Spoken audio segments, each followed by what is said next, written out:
হাতির হানায় এলাকার ফসলের ব্যাপক ক্ষয়ক্ষতি। বন দপ্তরের বিরুদ্ধে উদাসীনতার অভিযোগ তুলে পথ অবরোধ ক্ষতিগ্রস্তদের। হাতির তাণ্ডবে দিনের পর দিন এলাকায় ক্ষতি হয়েছে বিঘের পর বিঘে ধান জমি। বারংবার বন দপ্তরকে জানিয়েও লাভ হয়নি। একদিকে হাতি তাড়ানোর যেমন কোনো ব্যবস্থা করেনি বন দপ্তর, তেমনি ক্ষতিগ্রস্তরা পাচ্ছেন না ক্ষতিপূরণ। প্রতিবাদে আজ বাঁকুড়ার বেলিয়াতোড় রেঞ্জের বড়কুড়া গ্রামে পথ অবরোধ করে বিক্ষোভে ফেটে পড়লেন এলাকাবাসী। চতুর্দিকের হাতি নিয়ে এসে আমাদের কাটাপেশা জঙ্গলে স্টে করে অধিকার রেখে দিয়েছে।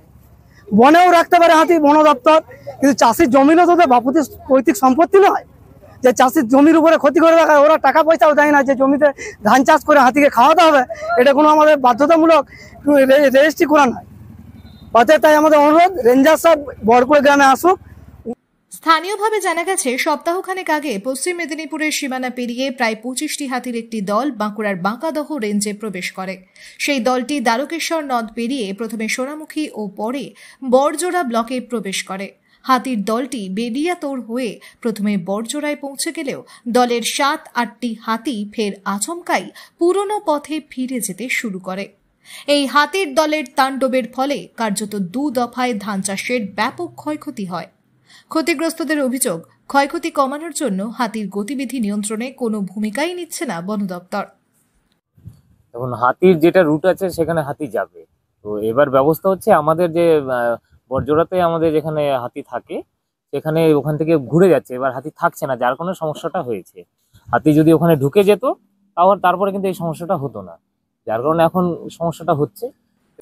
মিলছে না প্রয়োজন মতো ক্ষতিপূরণও। অবিলম্বে হাতির দলের গতিবিধি নিয়ন্ত্রণ করে ক্ষয়ক্ষতি কমানো এবং ক্ষতিগ্রস্তদের উপযুক্ত ক্ষতিপূরণের দাবিতে আজ সকাল থেকে বড়কুড়া গ্রামের কাছে বেলিয়াতোড় সোনামুখী রাস্তা অবরোধ করে বিক্ষোভে ফেটে পড়েন এলাকার 3 থেকে 4টি গ্রামের বাসিন্দারা। দেখুন, ক্ষতিপূরণ এর আগের কথা আমি জানি না, আমি লাস্ট 6 মাস আমি এখানে আছি। 6 মাসে লাস্ট টাইম যখন এখানে এটা দিয়ে হাতি গেছে আমাদের কি যেন কদমা বাঁদরকুঁদা হয়ে গেছে, আপনি খবর নিয়ে দেখবেন যে 6 মাসের কোনো পেন্ডিং নেই। আমি কিন্তু পুরো ইয়ে করে দিয়েছি, এবার পুরনো যদি থাকতে পারে ঠিক আছে। এই দিন এলাকার ধান ক্ষেত ঘুরে দেখেন রেঞ্জ অফিসার। এই বিষয়ে বেলিয়াতোড় রেঞ্জ অফিসার ভজন কীর্তনিয়া বলেন, বড়জোড়া রেঞ্জের যেই জঙ্গলে হাতির দলটি আশ্রয় নেয় সেখানে হাতির দলটি থাকতে চাইছে না, বারবার ঘুরে নদীর এপারে চলে আসছে। সেই কারণেই এই সমস্যা হয়েছে এবং লাস্ট 6 মাসে ক্ষতিগ্রস্তদের ক্ষতিপূরণ দেওয়া হয়েছে।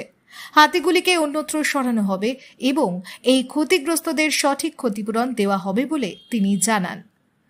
বাঁকুড়া থেকে অনিকেত বাউরির রিপোর্ট, লোকাল 18 বাংলা।